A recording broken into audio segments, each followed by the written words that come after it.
We live in a world that rewards reaction. The faster we respond, the more assertive we appear. The louder we are, the more we seem in control. And yet there is a quiet kind of strength that's often misunderstood, overlooked, and even mocked. Silence. Not the silence of submission, not the silence of fear, but the silence of restraint. The kind of silence that comes from knowing who you are and not needing every moment to prove it. There's something profoundly powerful about not responding to disrespect. Not because you didn't notice it, not because it didn't hurt, but because you chose to rise above it. It's easy to shout back.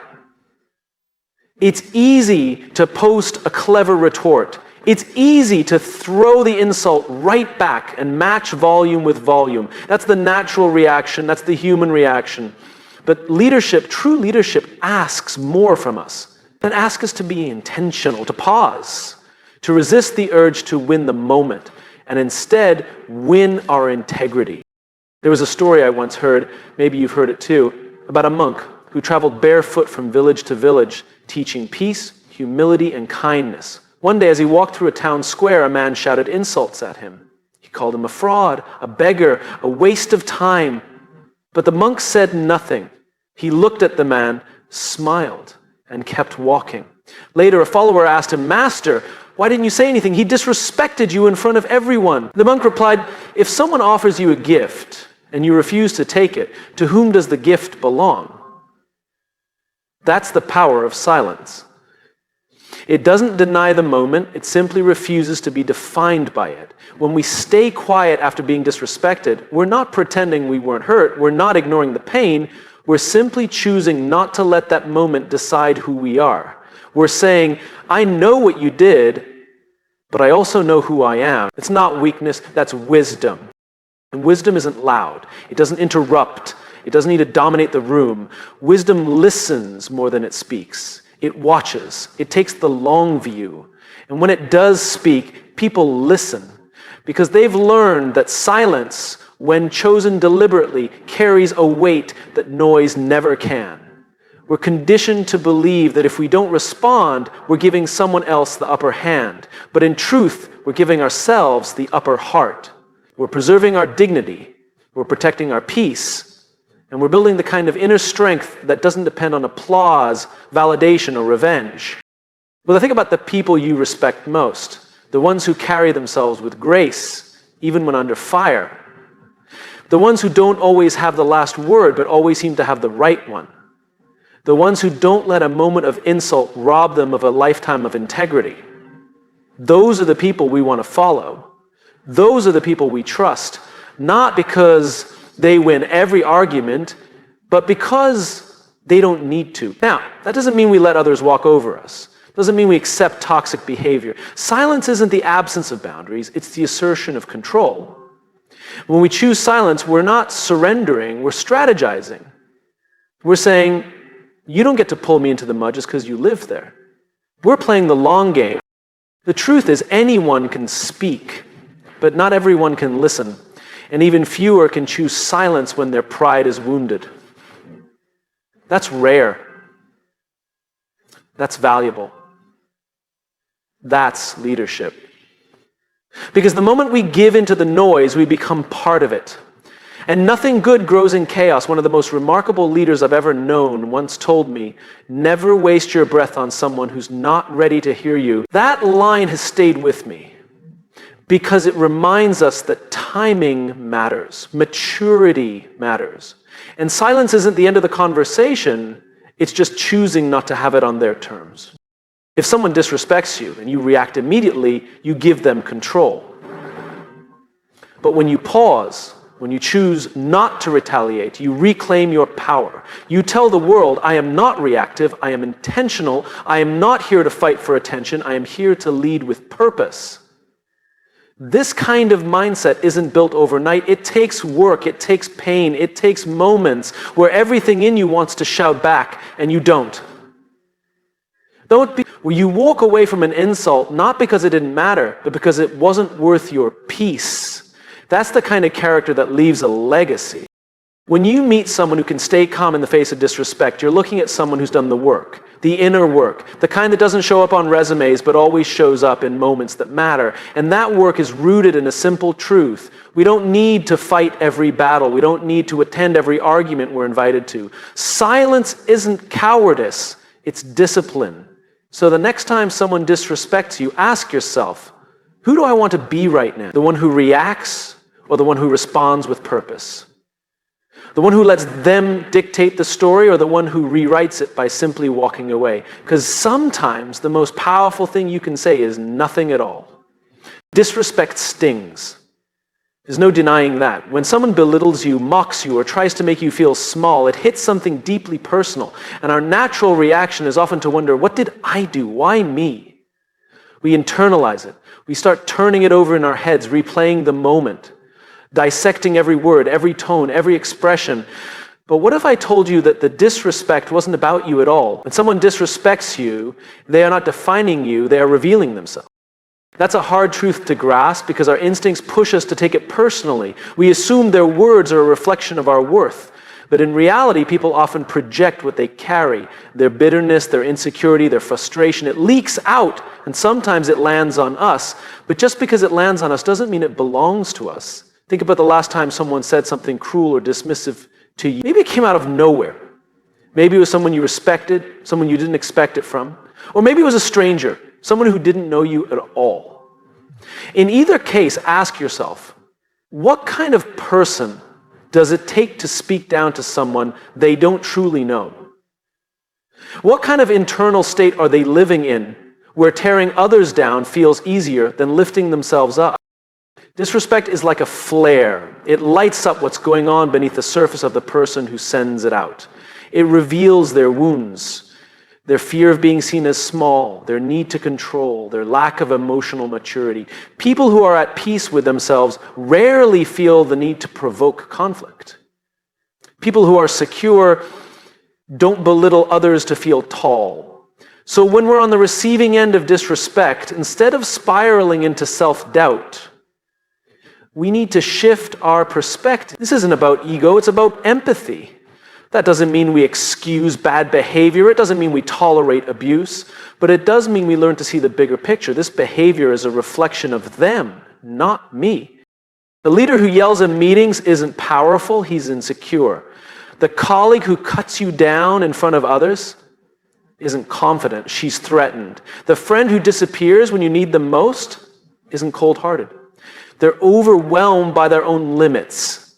And when we begin to see these patterns for what they are, we stop taking things so personally and we start leading ourselves differently. We begin to understand that not every battle is ours to fight. Not every jab deserves a counterpunch. Sometimes the most insightful thing you can do is observe someone's behavior and recognize that this is not about me. That recognition doesn't make the pain go away immediately, but it gives us something much more valuable than momentary relief. It gives us clarity. And with clarity comes freedom. Imagine someone throwing mud at you. Your first reaction might be anger. You might want to throw it right back. But if you pause, if you really look at them, you might realize something. They're covered in it. They've been walking through it for a long time. Maybe that mud is all they know. And in some way, their behavior is their way of saying, this is what I carry. That doesn't make it right, but it does explain it. And sometimes understanding is more useful than retaliation. The challenge is this kind of mindset requires inner work. It asks us to stop centering ourselves in every story. That's hard, especially when we feel hurt.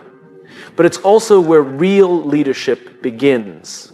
When we see through someone's behavior and meet it not with pride, but with perspective.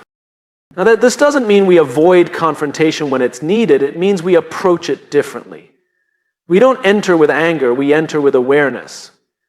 We don't escalate, we inquire.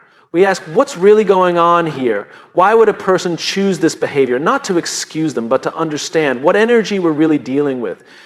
That kind of approach allows us to lead with emotional intelligence instead of emotional reaction. It's easy to assume that loud people are strong. that sharp tongues belong to sharp minds. But often the loudest people are the ones most desperate to be heard. And sometimes the only way they know how to speak is through disrespect, because they haven't yet learned the language of vulnerability. When you understand this, you become unshakable. You start to carry yourself differently, because you realize that your self-worth isn't something others can touch. It's something you carry quietly, confidently. And the more you grow, the more you'll see that people's reactions to you say more about where they are in their journey than where you are in yours. It's humbling, really, because we've all been on both sides. We've all had moments when we reacted out of fear, out of stress, out of insecurity. Maybe we didn't mean to hurt someone, but we did. That's the human condition. We're imperfect. And that understanding, it makes us slower to judge, quicker to forgive. It doesn't mean we let things slide, but it does mean we choose to be better than what we face. So the next time someone disrespects you, take a breath. Don't react, reflect. Remind yourself that this is not a reflection of your value, it's a reflection of their state. And from that place of calm, you'll find the strength not to prove them wrong, but to prove yourself right. You don't need to respond to every insult. You don't need to chase every slight. Let them reveal who they are, while you stay true to who you are. Because in the end, your character isn't shown in how loudly you speak. It's revealed in how deeply you understand. And that kind of strength, it doesn't shout, it simply stands. Silence has a way of making people uncomfortable. We're so conditioned to fill every pause, to rush into explanations, to defend ourselves quickly, as if the absence of words somehow implies weakness, guilt, or uncertainty. But silence isn't a void. It's not the absence of communication, it's the most deliberate form of it. When someone disrespects us, the pressure to respond is immediate. We feel it in our chest. Our mind races with comebacks. We want to correct the narrative, defend our honor, prove that we're not what they think we are. But in doing so, we often jump into a space that isn't even ours to fix. We interrupt the very process that could have revealed the truth. Silence, when chosen intentionally, is not passive. It's active. It's powerful. It says, I will not participate in this moment on your terms. It creates distance. And in that distance, people are forced to sit with what they've said, what they've done, and who they are. That's where the truth begins to echo. Think of a musician tuning an instrument. They don't tune it while everyone's shouting. They find the note in quiet. They listen closely, because sound without space is just noise. The same is true with people. You can't always hear the truth in the middle of chaos, but when things go quiet, when the dust settles, that's when you start to see clearly. That's when people hear the weight of their own words. I once worked with a leader who was calm to the point of unnerving. In meetings when tensions rose, he never raised his voice. When someone crossed the line, he didn't fight fire with fire. He simply paused, looked at them, said nothing, sometimes for 10 seconds, sometimes longer. That silence was deafening, because in that space, people heard themselves more clearly than they'd ever heard him. The point was made without being spoken. That kind of leadership is rare. It takes patience, it takes discipline, it takes a willingness to be misunderstood temporarily for the sake of being respected permanently. Silence doesn't mean we don't care.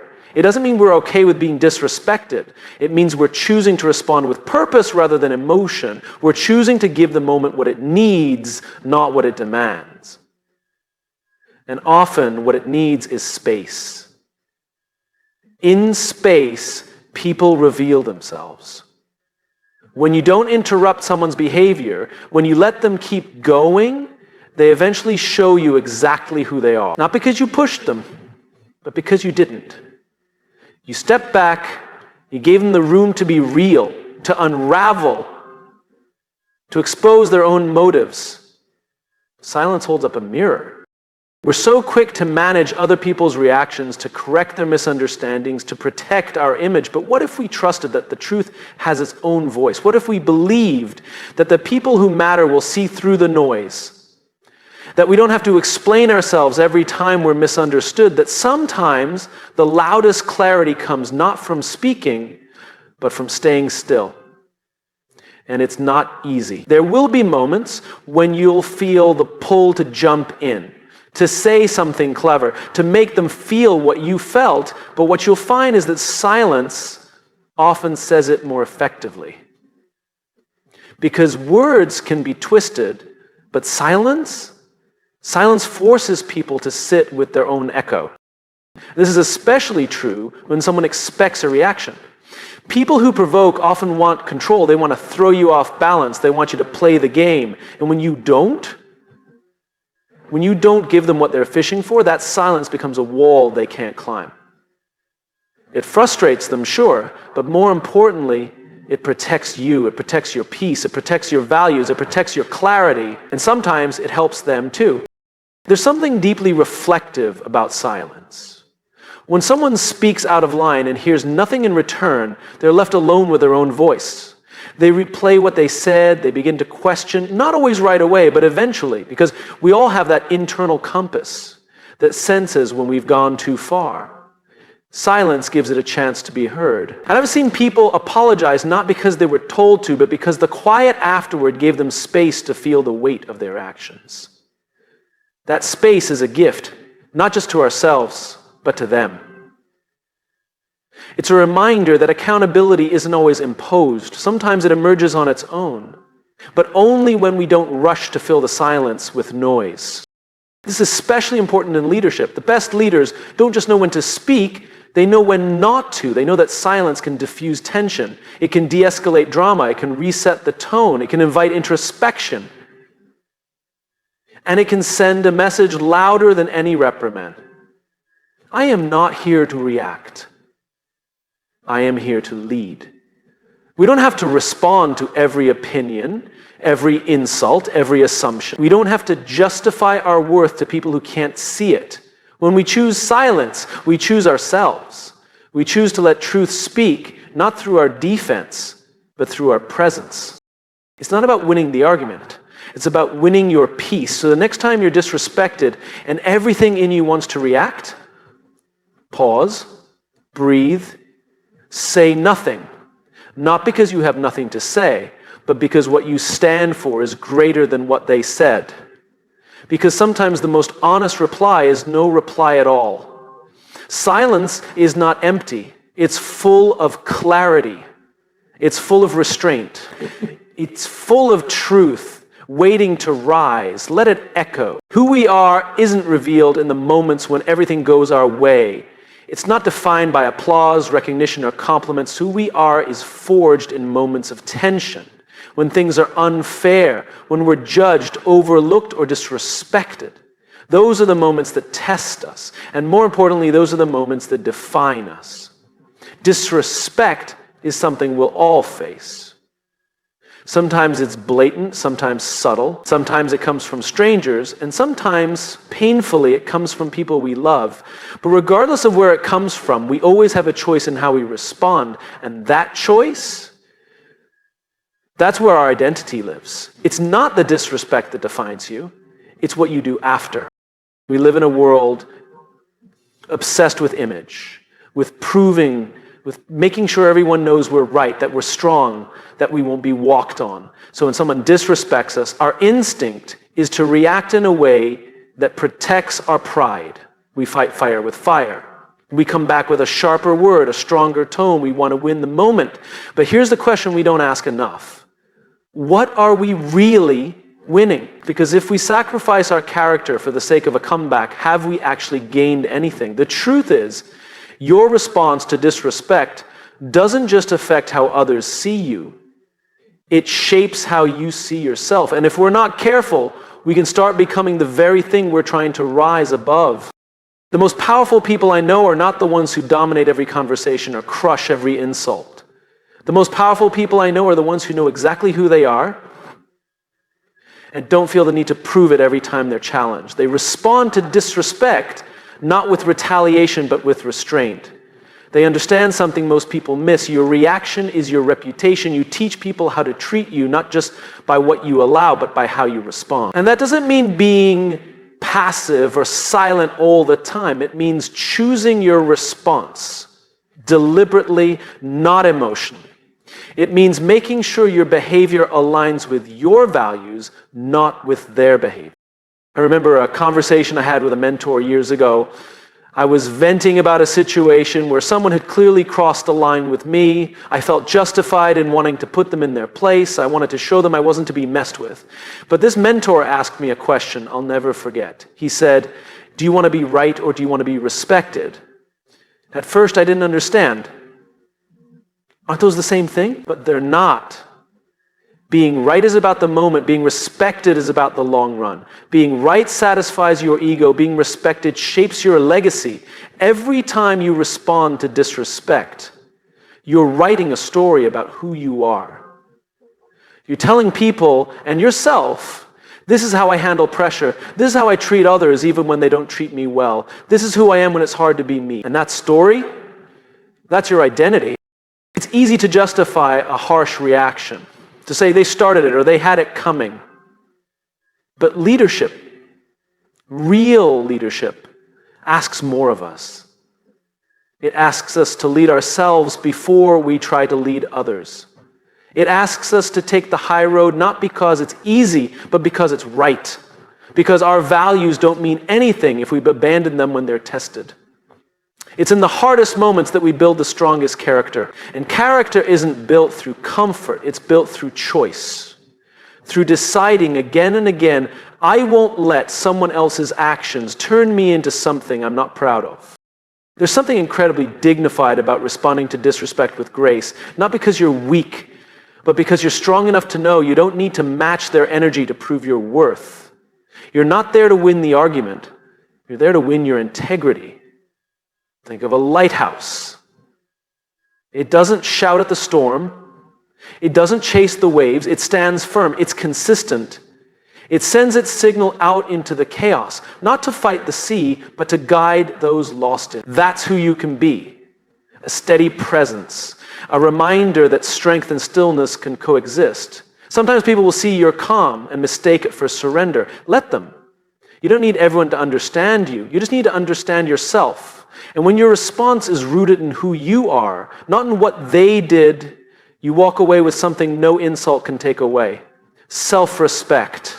There will be moments where your silence or your calm response won't be appreciated, where it feels like letting them off the hook. But it's not about them, it's about you. It's about choosing to be better instead of bitter. It's about honoring your own path even when someone else tries to pull you off it. And yes, you'll be tempted. There will be words you want to say, moments you want to reclaim. But in those moments, ask yourself, who do I want to be remembered as? Someone who lost control every time they were tested, or someone who led themselves with grace even when others didn't deserve it? Every response you give is a step toward the person you're becoming. Make those steps count. Let your actions be louder than your emotions. Let your character outlast the conflict, because at the end of the day, their disrespect is temporary, but your identity, that's for life. In a world that celebrates volume, speed, and bold declarations, staying quiet is often misunderstood. People associate quiet with retreat. They think if you're not responding, you're scared. If you're not arguing, you've lost. If you're not clapping back, you don't care. But what they don't realize is that the quietest people in the room are often the ones thinking the most, observing the most, learning the most. And most importantly, bleeding in the most. When someone disrespects you, the expectation is immediate reaction. The unwritten rule says you better defend yourself, you better clap back, you better make sure they know who they're dealing with. But let's pause and consider this. What if wisdom doesn't look like proving a point? What if it looks like holding your ground, not by shouting, but by standing still? Because quiet is not weak. Quiet is clarity. Quiet is presence. It is the space where real understanding begins to form. Anyone can react, anyone can raise their voice, but it takes strength to resist that first wave of emotion.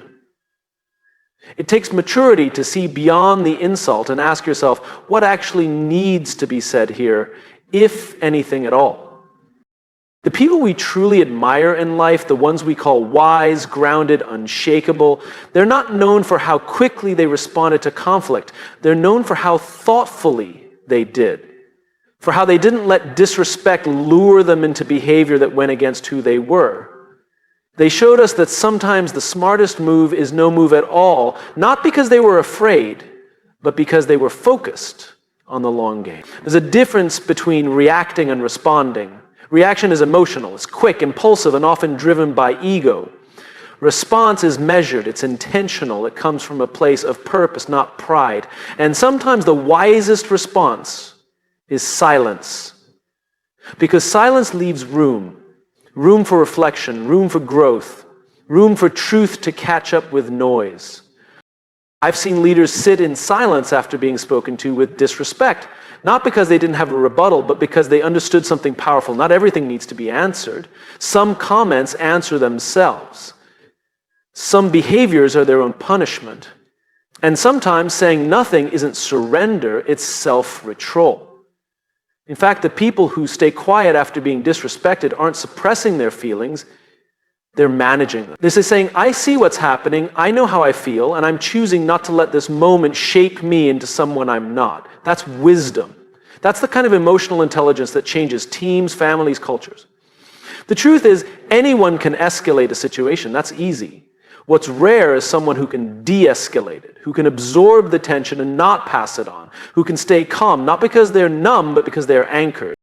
And the beauty of wisdom is that it's not loud, it doesn't announce itself, it doesn't seek validation, it just is. Like a deep-rooted tree in a storm, it doesn't need to shout to prove it's strong, it stands, it holds, it waits for the storm to pass, and when it does, it's still there, calm, steady, unchanged. Think of a time you responded emotionally to a slight. You probably replayed it later and thought, I wish I'd handled that differently. Now think of a time you stayed calm. When you took a breath, gave space, chose quiet, you probably remember that moment not with regret, but with peace.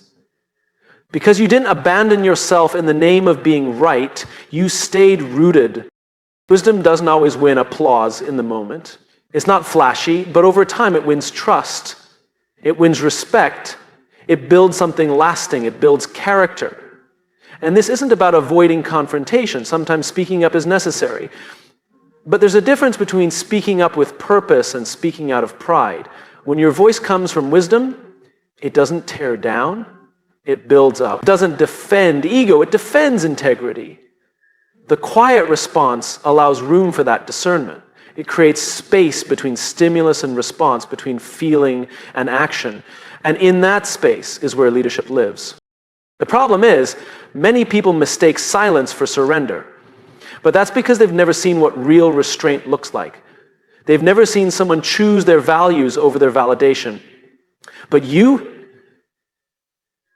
have the opportunity to be that example, to show others and yourself that the most powerful people in the room aren't the ones who speak the most, but the ones who speak with intention.